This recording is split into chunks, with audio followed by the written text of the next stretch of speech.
All right, thanks for tuning in, everyone. This webinar series is presented by C-DEBI, and it focuses on professional development skills needed both in and out of academia. This series is typically held every other month, so stay tuned for another professional development webinar in June. And also stay tuned for our networked seminar series, which we're starting up in the next month. I am Stephanie Schrader, and I oversee the education outreach and diversity component of C-DEBI. Before we start, I will review some reminders and tips. You'll be muted during the talk, so if you have a question, please use the chat box. You can enter questions at any time, but we will save all the questions until the end. This webinar is being recorded, so if you have to cut out at any moment, it will be on the internet for posterity. Today's speaker is Dr. Peter Girguis, Professor of Organismic and Evolutionary Biology at Harvard University. He will be talking about how to develop effective broader impact programs.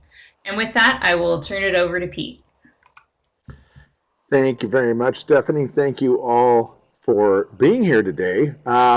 This is a great pleasure and it's a delight, and it's nice to see some names I recognize on the participant list here. So greetings to all of you, friends of mine from days of yore. And for any of you I have not yet met, I certainly hope we cross paths soon. As Stephanie said, my name is Pete Girguis. I'm on the faculty here at Harvard University, and I want to tell you a little bit about myself because it'll place a lot of what we talk about today in context. I grew up in Los Angeles, in a town called Downey, California. It's a little aerospace town that in the 1970s was a real interesting place because there were people from all walks of life who were involved in the space program.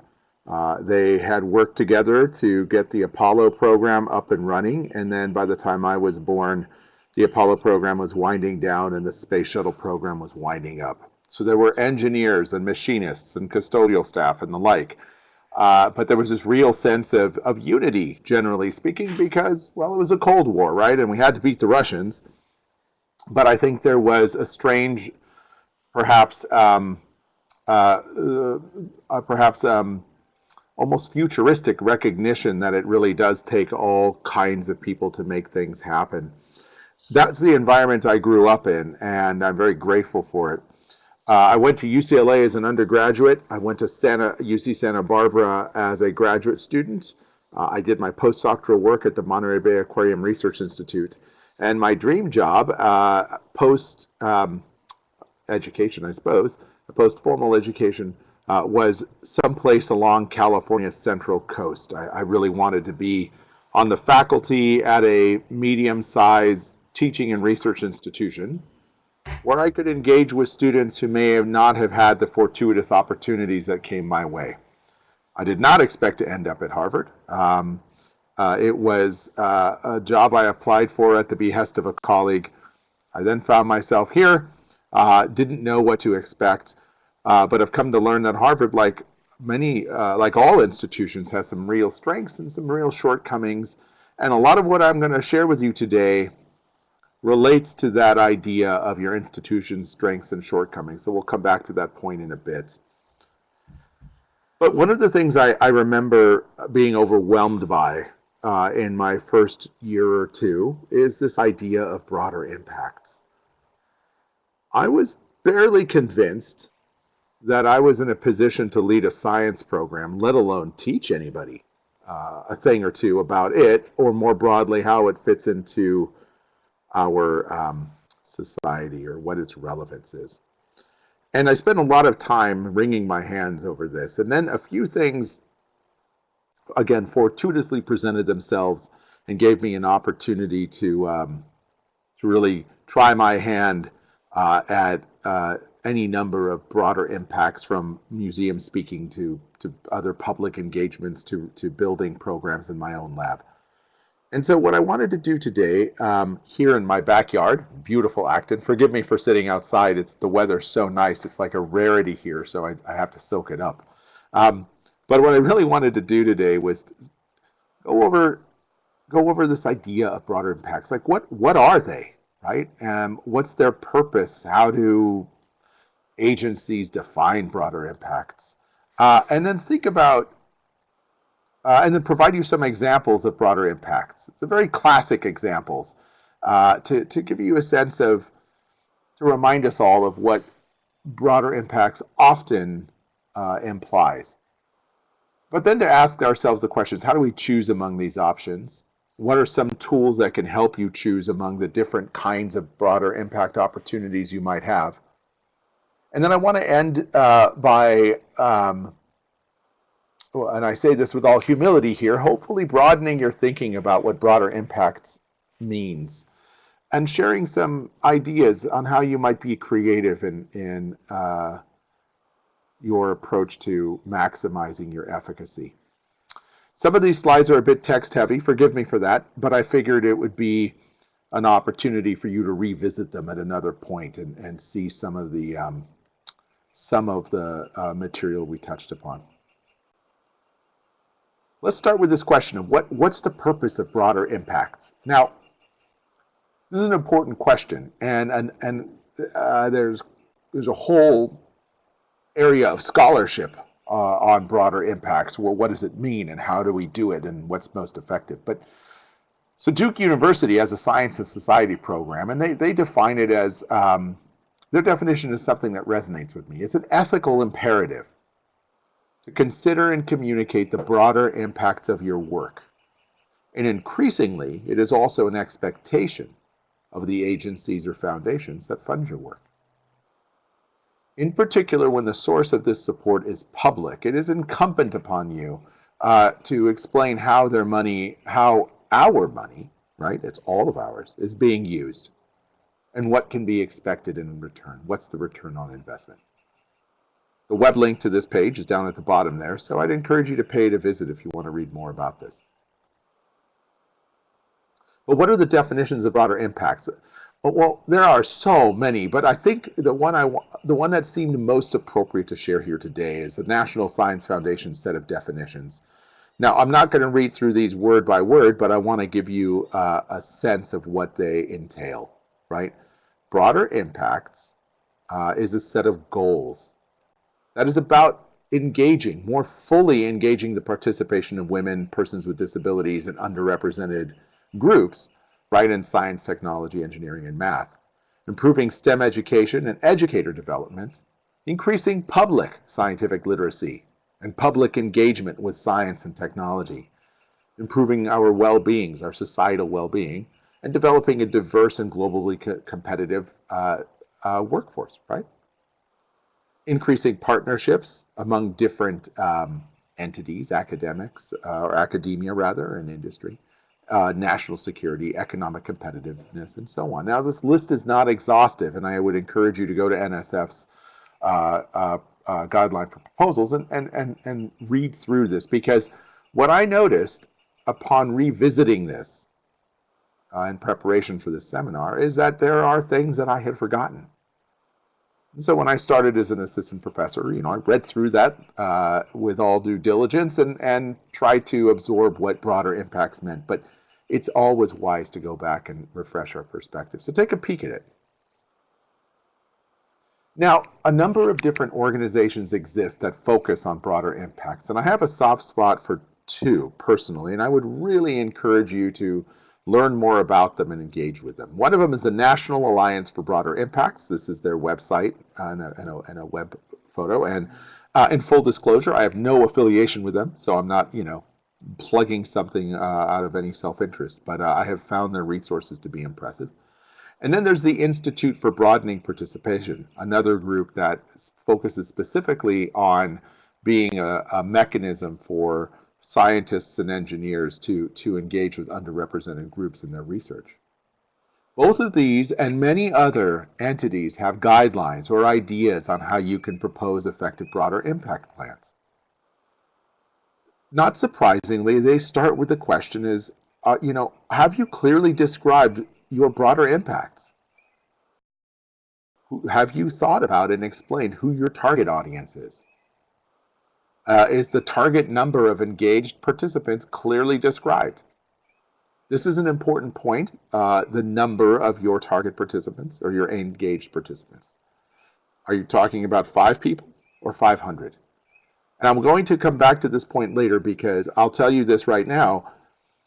The number of people with whom you're engaged is not the only metric. And in fact, what they really care about is this idea of efficacy, right? And so if you're going to engage with 5 or 10 people, there is a different expectation as to the nature and extent of that engagement as opposed to 500 people. And I'll touch upon that in a bit. But the guidelines say you really want to explain how your audience is going to be recruited. How long are you engaged with them? Have you described your existing relationships or partnerships that are going to help you reach your audience? And have you described the benefits to society writ large? Now, there are some classic examples that we're all familiar with that broader impacts. There's stepping into classrooms. We all have a familiarity, I imagine, of what this means. It means that you write into your proposal or you explain to a funder that you want to request that some resources be available for you to do something in a classroom. This can come in a variety of flavors, right? And it can be as simple as supporting a teacher who is trying to get through the mandated curricula and aligning your contribution with those state, local, federal requirements such as they are. So engaging with classrooms is a very classic and common path towards broader impacts, right? As is public lectures. Myself and many colleagues have at times been asked to give a lecture at a museum or to give a talk to a society or a group. And these public lectures offer you a chance to stand up and share your own story and research with a very diverse audience. Oftentimes, these public lectures are less prescriptive than a classroom engagement, where a teacher might say to you, oh, you know, I really have to teach to my core curricula. Can we talk about coral reefs and climate change or something of the sort? Public lectures in museums tend to be a little more, I guess, a little less rigorously defined. There's hosting students in your labs or other workplaces. So many investigators will find a way of bringing students into their environment and giving them an opportunity to have some kind of experience in the lab. And then conversely, some of us will actually go and work with students in their classrooms, specifically in a laboratory setting. That gives us an opportunity to teach students about some of the skills that we have had the chance to develop over our careers. There are other activities, making websites that target K through 12 classrooms. This is an example of more of a set of web pages that I developed in collaboration with COSI, and I'll tell you a little bit more about COSI in a bit. But websites are another outlet. There are lots of options, as we've just discussed, and I'm imagining many of you are thinking to yourselves, okay, Pete, well, I could do a website, but how do I know it's any good? And does anybody really care about a website, or why pick one over another? And these options, I think, are at the heart of a lot of confusion about broader impacts. I just shared with you the NSF definition of broader impacts, which is in and of itself broad. There's a lot of things that fall under broader impacts. And yet, we have, many of us, I suspect you as well, may have gotten feedback from reviewers, or may have heard from colleagues like, oh yeah, you don't want to propose a website, or this is more popular or sexy than this other approach, right? And those anecdotal bits of feedback can be very confusing. And they were to me for a long time, and at times continue to be so. But I set out to try and come up with a structure that helps me better think about how I approach my broader impacts and proposals. Okay, and so the first thing I do is I spend some time actually reflecting on who I am as a person and as a scientist. I'm someone who really enjoys teaching and public engagement. I enjoy storytelling. So much so that I had even for a time legitimate considered a career in voiceover work or doing something along those lines. That's me. That's who I am. But as a scientist, I'd been professionally trained to conduct experiments, analyze data, write research papers, and so on. And to an extent, as investigators, some of us more than others are trained to teach, and to teach undergraduates or to mentor students, graduate students and postdocs. But the fact still stands, even with my own tendencies, many of us are not formally trained to work with other audiences. I love the idea of voiceover work, but the fact is I haven't, had a career of being a radio talk show host or, standing on stage at something like Star Talk and engaging a broad audience. And so it dawned on me that as I was thinking about my broader impacts, that sort of dawned on me that I really had to take the time to consider what my own strengths and weaknesses are as I developed these ideas. I also reminded myself, going back to NSF guidelines, that broader impacts are very broadly defined. And as a consequence, that affords me and you all a lot of latitude. But it's also true that still doesn't solve the problem that often comes up, which is I have a lot of options. Which one or ones do I pursue? Because they all have their pros and cons. And so this is where I set out to try and quantify, for myself anyway, how I might assess the relevance of these various broader impact possibilities, right? Relevance, interest, my own efficacy. How do I go about measuring my relationship between these different activities and myself, my interest and my time? And I know I'm throwing a lot of words out here at you, but that's really what it felt like. I felt like I was overwhelmed by information, and I wanted to try and quantify it in some way.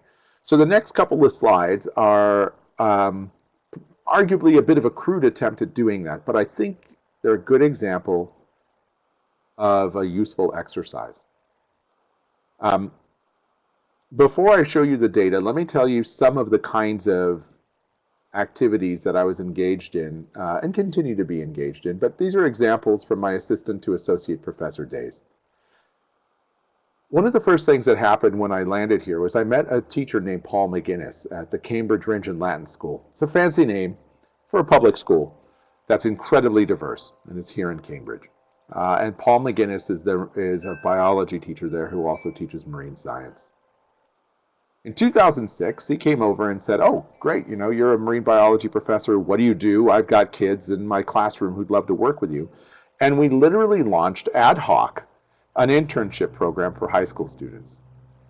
I approached the university and said, "I want high school students in my lab." And they said, "Are they minors?" And I said, "Yes." And they said, "No." And then, I turned around and tried to make a compelling case. And eventually we worked out a system where minors could be in my lab. That took about 5 years.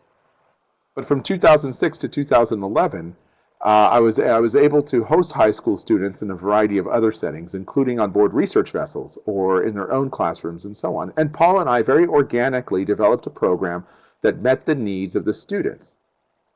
Well, what were their needs? We wanted to develop an internship program for students from diverse backgrounds that gave them a chance to understand the full breadth of marine science. A lot of students think that marine science is about counting dolphins or training orcas or, being a coral reef aquarist, a coral reef, fish aquarist or something like that. But indeed, we all know that that's not the case.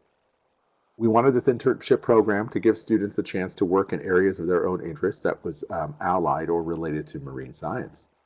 We also wanted to show them that there were economically viable paths to a career in marine science. And frankly, I wanted to break down the ivory tower. So many students that I met from this high school and other high schools simply thought that they had no right to be at Harvard, and that just chapped my hide. And it was important to me, if nothing else, to make them feel like they had a right to walk into a biology building and hang out in a lab. So I worked really hard at this, folks, and invested a lot of time. I had 3 teachers spend time in my lab, 27 students. This number is probably on the low side. About 87% of our students were women, 36 were from underrepresented groups, and I bootstrapped this program off of internal support, a little money here, a little money there, and Paul and I worked to just kind of make this happen. And what we found is that a few $1,000s meant that students didn't have to go flip burgers, or hang clothes, at a department store, but rather they could spend time in our lab. Eventually, I was able to use that support to assert to NASA that we have this thing, an NSF, that we have this thing running. We've got this program running. And that, their $20,000 would go a long way. And so it became an integral part of my broader impacts. And the program is still ongoing today. And I wanted to tell you a little bit about this program. I'm calling this kind of a local scale broader impacts program, something that is very dear to home. Well, the upside is that I could directly interact with students in lab and at sea. The teachers had a chance to work on student-designed experiments. 3 students went on to study environmental biology.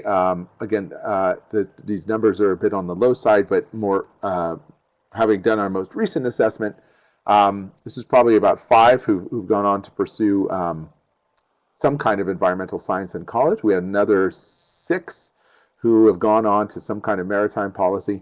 And they don't all need to go into marine science, but they all have a deeper appreciation now of the relevance of marine science to our broader world. I've also convinced 5 other labs here at Harvard to take on interns throughout the year and during the summer. And because the school is literally across the street from campus, we're able to host the students in our labs during the semester in the afternoon. So this internship program starts with a couple of guest lectures from we the faculty to the local high school in the fall. And then Paul McGinnis and myself spend some time talking about students and which labs they fit best in. And then they do their internships in the spring, and it ends with a mini symposium for the students.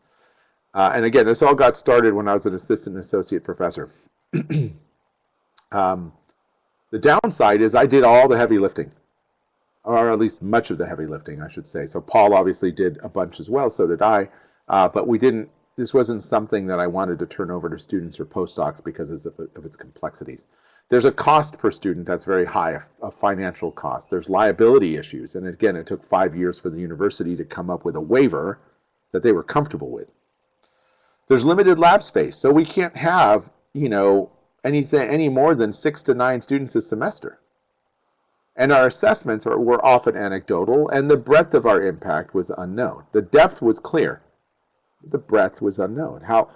What did this mean in terms of how many other students were touched by these experiences, or did these students go back and, influence their family and so on and so forth? There's a lot of unknowns. Before I leave this slide, though, I do want to, as a bit of a side note, say that when I was awarded tenure here, I put this program on as one of my negotiating points, and I literally at one point threatened to leave the university because they were being boneheaded about it. And I said, look, this is a good program. I want you guys to formalize it. I had a standing job offer from Rutgers. I'll just go there if you guys can't see the value of this. It didn't take a lot of persuading, and eventually they did. So this program is now funded internally, and it is organized and run by our Community for Public Affairs, which has alleviated many of these challenges now. They do all the organizing, all the liability paperwork, and everything else. But in the interest of time, let me move on and tell you about something else I did that was a more regional scale. The University of Washington has a program that was called Revel, and this was about taking high school teachers from around the country and in Canada out on research vessels. The objective was to involve these teachers in research cruises. About 80 science educators participated in it. During my NSF-funded expeditions, I was often at sea with my University of Washington colleagues, and thus I got to work with this program. I ended up working closely with high school teachers. We developed science experiments for them at sea and other activities that they led. Well, what are the upside and downside? Well, in the interest of time, I'll move through these a bit briskly, but the best things are that we got to develop curricula for classrooms that are consistent with ocean literacy principles, right? You're basically you're having a chance to work with people who are in the trenches and understand what the students are missing and also understand what the core curricula are. So the content you develop is going to be used. The teachers bring these experiences into their classroom, and you get feedback from the directors. In this case, Veronique Robigo, who ran the program, was amazing at offering coaching to me and the other scientists. The challenge is, again, it's a big time investment. Coordinating interactions among participants after an expedition. That is to say, we went to sea and we did fun stuff, but once they got back to the classroom, there were often questions, and we had to make time to have that happen. Mitigating conflict. I did not expect this, but anytime you're in charge of a group of 4 or 5 adults, you're more likely to find yourself in a situation where people have different needs or differences in opinion, and if you're the organizer, or at least the leader in that context, then it's going to fall to you to figure that out. Now, there were national scale programs that I was involved in as well. Sorry for the little font issues here, but COSE was an NSF-funded Center for Ocean Science Education and Excellence. In fact, there were several COSEs. I worked with the one called Ocean Systems at the University of Maine. Their objective was to investigate issues in educational research, to advance pedagogy, practice, and learning. And so they worked with scientists like myself to develop tools to that end. I worked closely with this COSE because I really liked their vision, which is to try and provide teachers with materials that they would definitely use, and to have COSE staff support them in the use of those materials and the assessments and so on. I was a COSE speaker at a couple of National Science Teacher Conferences.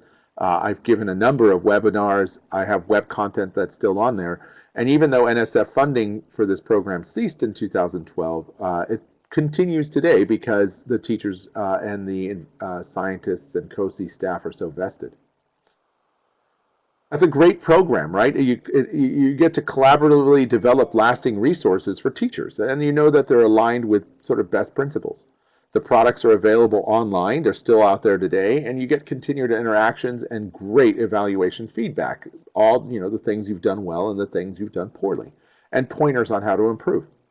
There are challenges. There's learning curves for new pedagogical techniques. Incorporating ongoing feedback is not always easy, but it's good. Now, I'm giving you 3 examples of the kinds of things that I was involved with that are local and kind of regional to more national. And they all required varying degrees of effort by me, members of the lab, and so on, and they all yielded different products. And this is what I was alluding to earlier. I just felt this need to somehow kind of record some of these metrics to understand the efficacy of each of these systems. I wanted to think about the scale of the system, my effort, the lab members' efforts. What is the extent and accessibility of documentation, if it's even documented? And what's the participation look like? Is it lots of underrepresented groups? Am I preaching to people who already have resources at their disposal? Well, I tried to come up with a way of collating these data to generate some basic assessments, and I don't want to belabor this in the interest of time, but I will tell you that I basically tried to break it out by my effort by other members of the lab. What is the extent of documentation? That is this videoed? Am I producing a product? Is it accessible over time? Does it just disappear at the end of the engagement? And what's the geographic impact? And then, of course, I tried to break it down by URM and others. But what I wanted to show you is the difference in some of the things I've done. I had the great fortune of being a part of an HHI minority mentoring program. And that was very cool. There was a modest effort by me and the lab members. And we had students from underrepresented groups working in my lab, but there wasn't a lot of documentation. It was basically a very one-on-one, personally intensive experience. Now that's markedly different, right, than being a part of COSI, where they did all the documenting and archiving and curating and dissemination, and I knew that there was a broad geographical impact. So the differences in the distribution give you a sense of what these different activities are like. For example, I had a chance to talk on the Academic Minute on Science Friday, and yeah, that's, the effort was sort of modest. It didn't involve any effort from anyone in my lab, but it was very geographically broad. It's technically accessible. But what's missing from here is anybody going back and listening to academic minutes? Probably not, right? So there are many dimensions to this, and I just wanted to show you 5 of the most basic factors. But I also became very interested in this idea of longer-term impact potential. Accessible documentation. Was it being documented? And is it still available? And so again, I tried to capture this by coming up with some sense of what accessibility means, and showing that, the education series that I talked about and mentoring individuals, this isn't something that is really relevant to anybody other than the individual. Whereas something like COSI or the New England Aquarium lectures, which are still online, are accessible and kind of have a life beyond the program. This is not necessarily a measure of success, but it is something you should keep in mind as you're thinking about your broader impacts. What is that longer-term impact potential? How long does this live?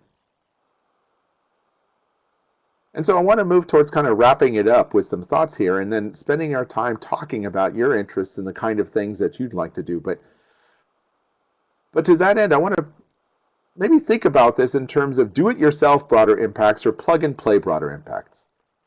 If I can go back one slide, I want to show you that some of this stuff is more on the do-it-yourself side, right? The Harvard Cambridge Ringe and Latin program, I mean, that was my heavy lift.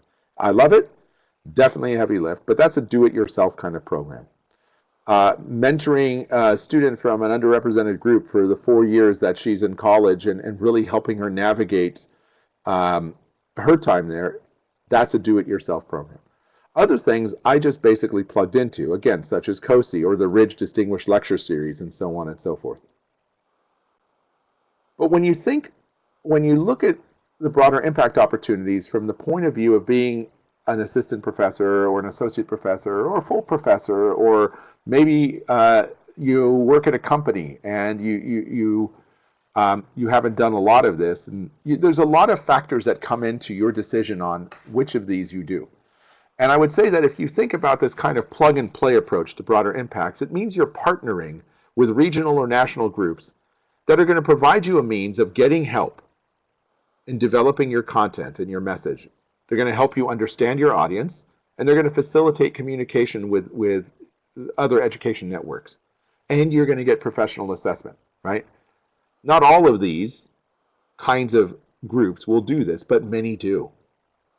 And if you're just beginning to get into having to develop a broader impact program, these plug-and-play approach, or this sort of plug-and-play mindset, is a really good one. Don't reinvent the wheel needlessly. Sometimes, if you see a different way to do it, then we can, that falls into the do-it-yourself. But for the most part, there is a lot to be said for finding existing programs and working with them. Now, what's the upside of the do-it-yourself approach? Well, it means you get to develop your own specific content and message. And it may be because there are problems that aren't being addressed by the existing entities. You may know that there are problems in your own community that are just as important as any global problem. It's just they're not being addressed by the existing groups or by the national programs. These national programs tend to be a little bit more one-size-fits-all, right? Developing your own broader impact program means you get to engage more closely with individuals in your own community and target those local needs, avoiding the sort of need to have one-size-fit-everything. Now, I wanted to end by leaving you with some thoughts on how to develop your own brand of broader impact. Now, I generally hate the word brand, and some of you may have unfortunately had to listen to me rant about this, but I don't like the idea of brands when it comes to doing our science. If we take the word brand and use it just very loosely, you can develop your own kind of brand of broader impact that is kind of a reflection of your own natural strengths and interests. And thus, you can develop your own brand of broader impact by investing your time and energy in ways that are natural to you and that align with your strengths. Here's just two off-the-cuff examples. One is I love being in the outdoors, and a few years ago, between being a postdoc and an assistant professor, we bought an RV, bought an Airstream, and drove around the United States for a couple of months. But I was DARPA funded at the time, literally, and the DARPA program officer tasked me with collecting samples for another research group and so on. And I said, great. Are you literally going to pay me to go and drive and collect these samples and distribute them around the Western United States? He said, yeah. So he footed the bill for that specific part of our effort. But while we were on the road, and frankly at no cost to DARPA, we found ourselves in these trailer parks, and I just gave science talks, right? And I ended up sharing that in the reports later on, just talking about the public engagement that was facilitated by this support. Again, this is not one where they really footed the bill for it, but it ended up being of great value because DARPA, frankly appreciated the exposure, right? And that's something that matters to agencies. More recently, I've had a great interest in becoming more engaged with some of the ongoing debate at the United Nations about marine genetic resources. That's another story for another time. But I approached a couple of attorneys who work for the IUCN and are involved and said, I want to have the opportunity to work with you all to educate and inform policymakers because some of the things I was hearing was worrisome. So just a few weeks ago, I had this immense pleasure of going to UN as a delegate and giving a presentation about how it is we actually do science. This was not a heavy lift, folks. It really wasn't. But because I enjoy public speaking and because I enjoy learning about how policy is made, this was a natural alignment. This is the, and I flew there and gave a presentation that's tied into part of one of my NSF grants. You can align your broader impacts with your family or community's needs. This is something that a couple of colleagues of mine have done. They're actually doing water quality in local towns here in Massachusetts. They funded it through the National Science Foundation, and they get to have high school students play a role in looking at water quality in local watersheds to try and understand its impact on the distributions of protozoans and amphibians. Very cool stuff. You can work with teachers in impoverished school districts by using some of your NSF resources to support some of their needs. The National Science Foundation, to their great credit, is quite liberal in how you use some of your broader impact funds. So for a particular grant, I had requested some money for some programming at the Harvard Museum of Natural History.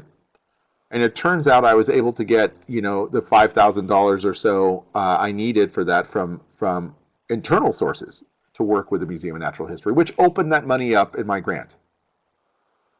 I then turned around and said, oh, you know what? I can help with this ROV program in this school district where they just don't have the resources to do that. So and I love building things. That is definitely a tendency of mine. So finally, sorry for the wordy slide here, but there are ways to align your broader impacts with other professional goals. Universities are often keen on broader impacts. Find those programs and consider working with them. I mentioned the HHMI program earlier. Harvard got that funding. A colleague of mine here, Rich Losick in particular, got that funding and said, do you want to participate? I said yes. That meant that they paid for the stipend of the student to be working in my lab year-round, and they bought her a computer every 2 years, and they provided her with the financial support.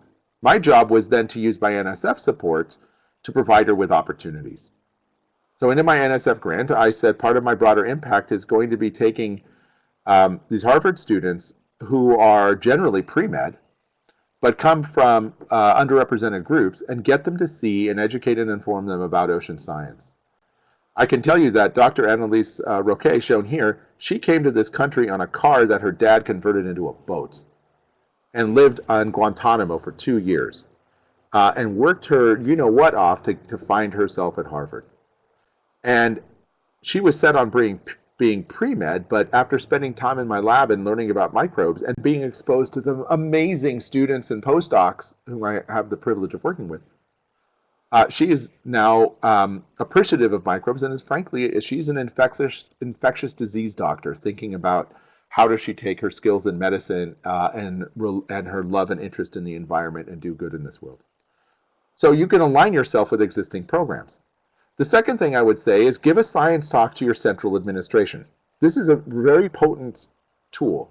I basically emailed our vice provost for research and says, I wanted to give a talk about what I do, and I want to share it with you all and kick some ideas around. And they said yes. So they threw together a little pizza lunch. I gave a talk. And then at the end, I gave them all homework assignments, which was basically to say, y'all like what you've seen. You all know the landscape of support and programmatic efforts here at Harvard better than anyone. And I just need your help in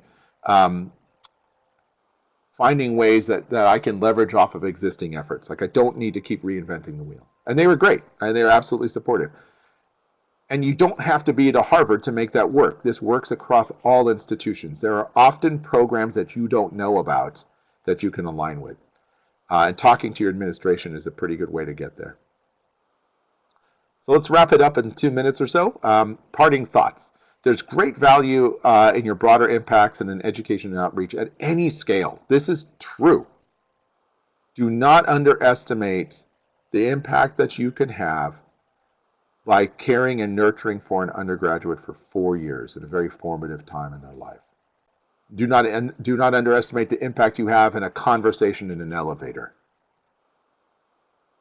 Earlier in your career, you can engage with well-developed programs as a more efficient means of bringing your skills to bear on broader impacts, right, and on education and outreach. You can partner, and in so doing, you can ask yourself, what are my strengths and shortcomings, and how do I identify a partner that allows me to bring my strengths to bear on this, but alleviate my shortcomings? As for myself, just to give you an example, I am much more, I'm very effective at putting together a presentation, at least I hope I am, that is accessible to a broad audience. But it is hard for me to manage my time. And one of the things that tends to happen is if I start engaging with museums locally and say, let me give you a talk, I'd love to give a talk or whatever, it just becomes a nightmare as we go back and forth to figure things out. But C-DEBI invited me here, and I thought, this is great. So thanks to Stephanie and Matthew and Rosalind, I mean, you all are doing the organizing and the heavy lifting that gives me a chance to share with you all. Skype a Scientist, Science by the Pint, local museums. These are all great organizations. Institute for Broadening Participation, right? Your own school's education department, and so on. So partner. And consider writing them in as partners in your proposals, as PIs or contractors. And if you want to, there's some subtle differences, but for now, just keep both of those in mind. And if you ever want to learn more, just ping on me and I can try and help you navigate that. And I'll end by saying the following. Partnering has its place, but throughout your life, you're going to find that there are times where something comes to your attention and you say, you know what? I think I've got something special to put on the table here. So don't be afraid to try something new when the time is right for you. You don't have to wait until after tenure. Just think carefully about what you want to accomplish, know yourself, and be audacious when the time is right. So I'm going to end by saying thanks to all the people in my lab who help me with the crazy things that we do, and then I want to thank you for your time. So, Stephanie? Great. Thank you, Pete. That was fantastic. And I really liked that you leveraged your program to get tenure, because oftentimes service work is not considered as part of the portfolio. So I think that needs to change, and I think that was great. Now we will take time for questions. If you can put them in the chat box, and Pete, if we can read them out loud so people who are viewing later can see what the question was. Yes, indeed. as we wait for questions, I'll ask one. So if you're doing a kind of DIY approach to broader impacts, what are your suggestions for what's the best way to go about doing a needs assessment in your community and figuring out, you might have a great idea, but if it doesn't fit, how do you know that it's, that there's cohesion with the area you're in? That is a great question. So what you asked again is how do you do a needs assessment, or how do you actually understand what the needs sort of landscape is in your local community? I would argue very strongly that we are not trained to do that, and equally important, we don't always have access to the data you need to figure that out.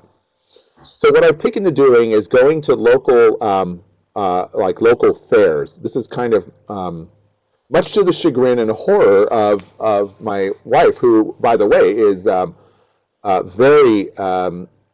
she's outstanding at broader impact. So I have her to thank. It's Christy Heron. She worked at the COCOS. I have her to thank for a lot of what I learned. But much to her chagrin, sometimes I'll spend my time at a local fair talking to the city governance and trying to understand what are some of the issues they face. And as soon as I hear anything about environmental assessment or trying to manage some issue in STEM education in schools, I will frankly ask them if I will share with them that I may have a way to help, but I need the data. I need to know what the problem really is. And more often than not, someone else who's in a better position than me will collate those data. And it makes it a lot easier for me then to really try and effectively develop a program that addresses it. I'll often contact friends at the School of Education, not just at Harvard, but elsewhere. If you just dive into the educational literature, there's a lot of brilliant scholars who think about that interface between faculty and higher ed, or faculty and city governance. And I'll try and just get pointers. But that's putting everyone to their best use, right? Yes, definitely. As someone who is a practitioner in these programs, I know that I often reach out to those who are experts in, actually doing the social science and assessing whether or not the program was effective or not. So I think it's really great to reach out to people who are doing the work that needs to be done. Mm-hmm. All right, the Dot Lab asks, do you choose the students in your programs? And if so, how do you go about choosing students who will be a good fit for the program? Yeah, so the question is, do I choose the students in the program? And if so, how do I go about choosing students who are a good fit for the program? It's a very, very wise question, right? And really timely. Early on, in what I call my sort of utopian days, I just thought that everybody would figure out how to get along. I know. But so I was much less inclined to put any thought into that. What I've learned is that the most important thing that I can do for almost all of these programs is to do what I call like the front end work. So most of my time in thinking about broader impacts programs really goes on the front end. Like, what are we really trying to do? What's the problem we're really trying to solve? How are we going to align personnel? And I'm inclined to always ask, what's the worst case scenario? That's a habit of mine because I'm an optimist, and if I know what the worst case scenario is, and it's not that bad, then I can proceed, without worrying about it. But it's important to try and really understand what can go wrong. When it comes to assigning, to kind of matchmaking students with our interests or other labs, is what you're getting at. We spend a lot of time explaining to the students that assessment goes in both directions. So for a semester-long program, we've deliberately set it up so that at week 3, we check in with the students to see how everything feels, and we ask them to write an assessment about their time so far. And we ask them very straightforward questions like, do you like the people you're working with? That's it. Not are they smart, but do you actually like that environment? And that assessment actually gives us a chance to respond very early on to problems that will only get bigger if you don't address them. So we really develop a lot of structure on the front end to try and give everyone a chance to chime in. And finally, trust your instincts. I cannot emphasize this enough. There have been times where I've met people and I thought, I don't know if they're a good fit for this. And everyone's like, oh, they're awesome. You're going to love them. And it's a nightmare. And so I've come to put both of those in play.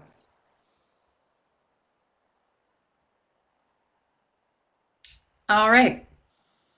Chris Corzat asks, what do you think about the potential of social media platforms for outreach and broader impacts?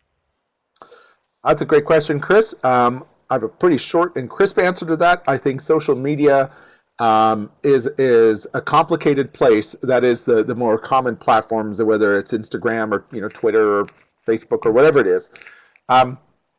So one thing that I've seen people do very effectively, not me as much, I haven't tried this, but I've seen them use social media as a way of directing people to other kind of web spaces that are healthier to engage in. There's a real challenge in trying to actually use Twitter or Facebook or Instagram as your social media outlet, because it is so easily pulled in directions that you don't want it to go. And part of that has to do with the culture of those websites, but also your own ability to maybe curate the experience. Sarah McAnulty is a great example of someone who uses it very well. She launched Skype a Scientist while she was a graduate student at the University of Connecticut, and she uses Twitter and Facebook and social media to drop very interesting little facts and morsels on there that lead folks to Skype a Scientist itself. I think that's a really effective use of that platform or platforms. And I also want to encourage you to look at our webinar from last year, I think, with Jen Biddle, who talked about social media. And she uses it as her broader impacts, because she found that that really worked the best for her and her schedule and her interest and strengths. And then there's a question from Jess. Would you like me to read it? Yes. Okay. Yep. All right. So, Jess, I'm going to paraphrase a little bit.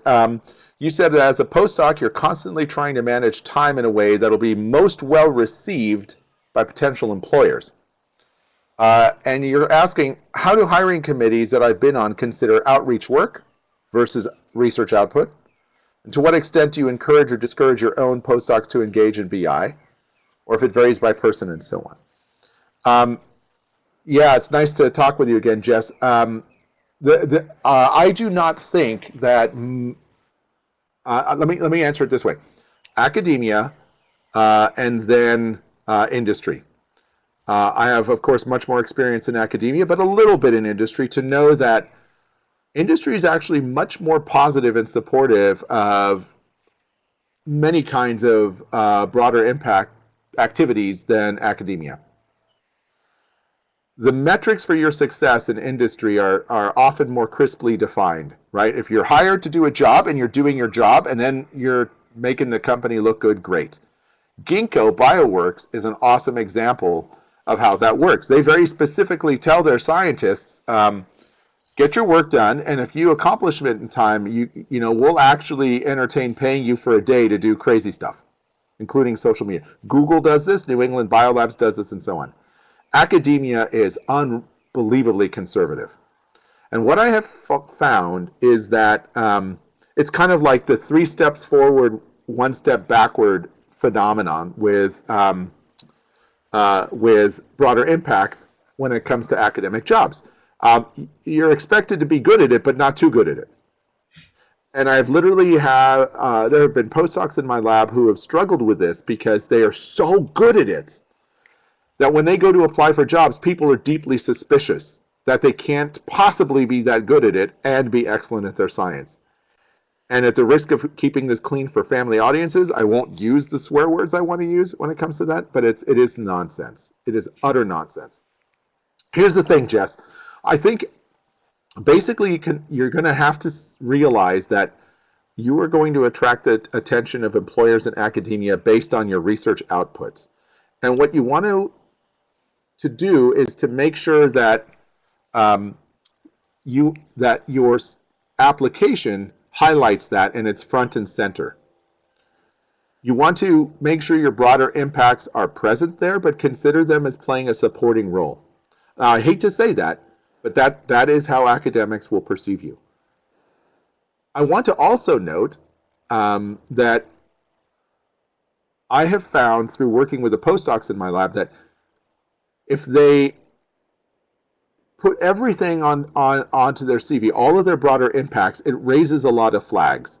If they represent them as classes of broader impacts, it becomes a lot more palatable, and I think it helps keep those really annoying academics from taking pot shots at you. So I advise postdocs, tell people that you've done public writing and give an example, or popular writing and give an example.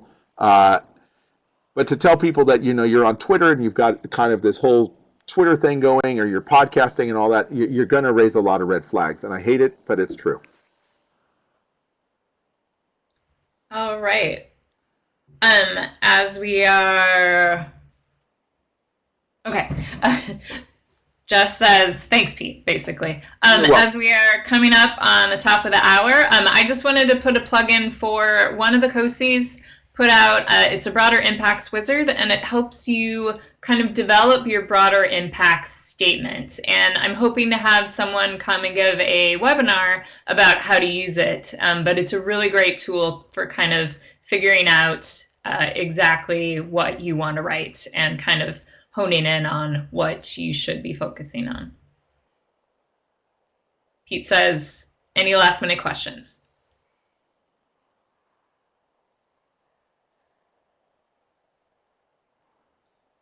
All right. Well, with that, thank you, Pete. That was fantastic. That I think really helped kind of pave the way what people should be thinking about when they're thinking about broader impacts. And like I said, this webinar will be posted in a few days if you missed any components or want to look at some of the resources. And with that, I will thank Pete again, and thank you all for tuning in. Thanks, everyone. It was a real pleasure. Be well. Have a great day, folks.